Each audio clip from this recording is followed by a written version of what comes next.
Welcome to KP Data Investing. Today we are going to talk about Tesla, one of the most controversial company in terms of valuation. And in this video, we will demonstrate how to make a rough estimate in calculating Tesla's fair value.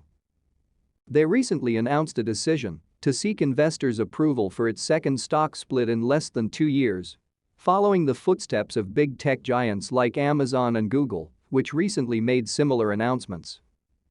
The market price has jumped more than 8% on the news, trading near $1,100. The increase in the number of shares will open the doors for retail investors who are a little tighter on the budget to own the stock.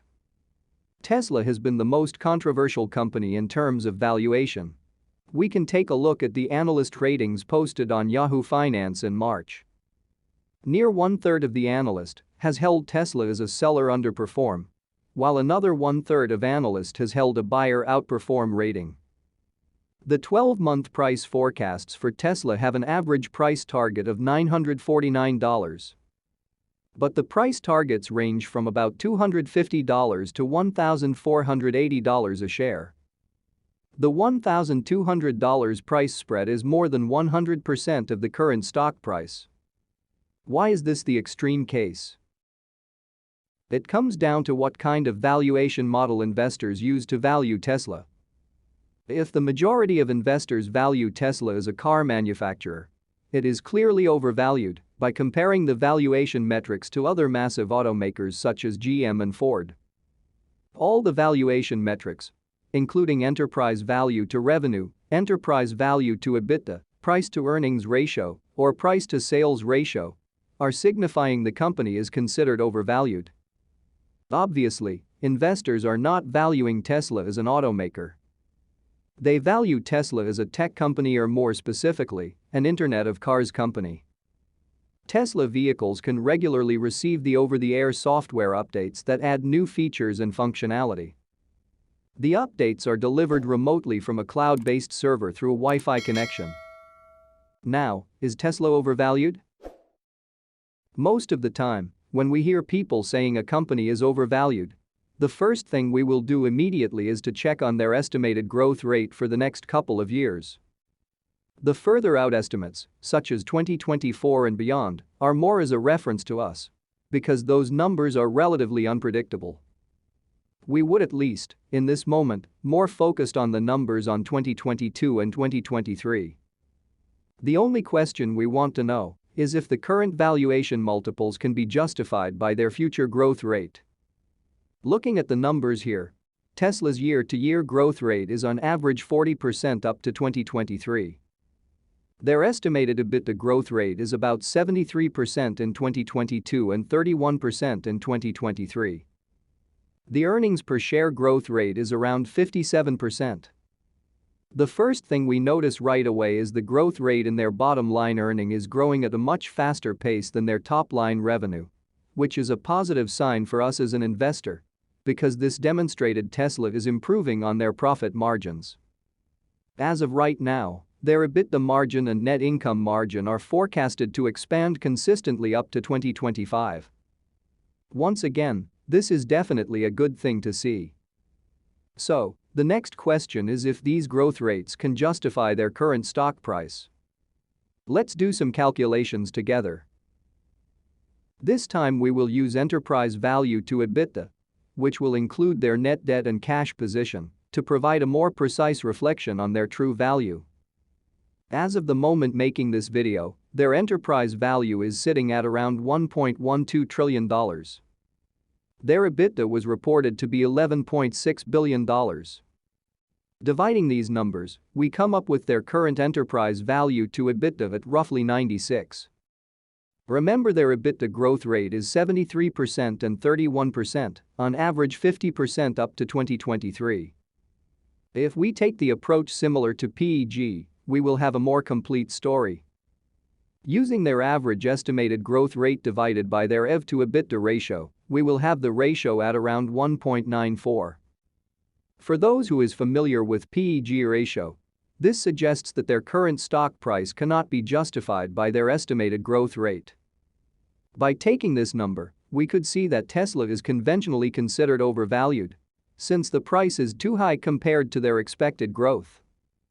Of course, we don't believe investors should rely exclusively on this ratio or other single financial metric, because there are many potential growths in Tesla that is not factored in, such as the production and sale of Cybertruck, as well as the concept of robot taxi. All these can fuel the stock price to go higher. But one thing for sure, no matter how fancy or vivid the stories will be, the final question always comes down to the probability of monetization of these products. Now, why don't we take one step further?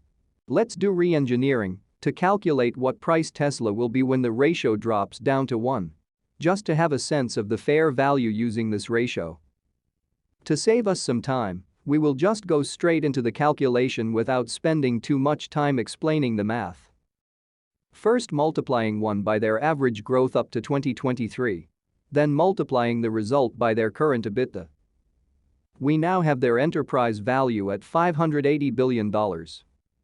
Then, convert this number back to their stock price per share.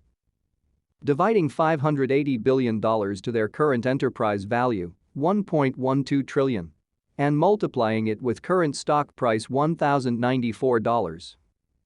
This gives us the value of $566 per share. We are fair to say that the fair price of Tesla is around $566. Again, we should remind that this number changes when the estimated growth rate is changed. Don't purely rely on this number to make any decision. It is simply an estimation, and it is math only. The reality is more than just math. Is this the only way to calculate their fair value? Can we estimate their fair value in another way? Perhaps we can take another approach by using the historical valuation. The past 5-year average enterprise value to EBITDA of Tesla is 41.29, and their current ratio is sitting at 56.19. Just round down the numbers. Dividing 41 by 56, we have 0.73. Then, multiplying 0.73 by their closing price of $1,094, we now have a fair value for Tesla back to their 5-year historical average basis sitting at about $800. Other than factoring in their growth rate to their current price, we now have another estimated price for Tesla using historical numbers. In this video, we think that we could at least provide a much narrower price range than the price spread provided by the analysts, which is more than 100% of the current stock price. Using some simple and conventional calculations, we can say that the fair value of Tesla is ranged between $566 and $800. And clearly, the current stock price is much higher than our calculated fair value.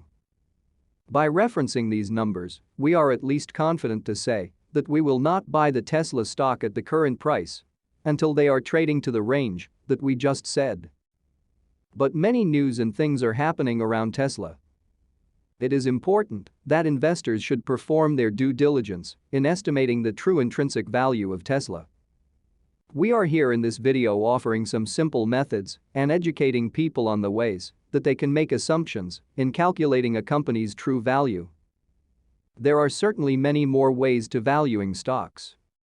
And we did not look into their fundamentals, such as balance sheet and cash flow statement, to evaluate their operation efficiency, etc. Thank you for watching this video. Press like and subscribe if you think our video is useful. Comment below for stocks that you would want us to look into using similar approach. Hope to see you in the next video. Investing is for everyone.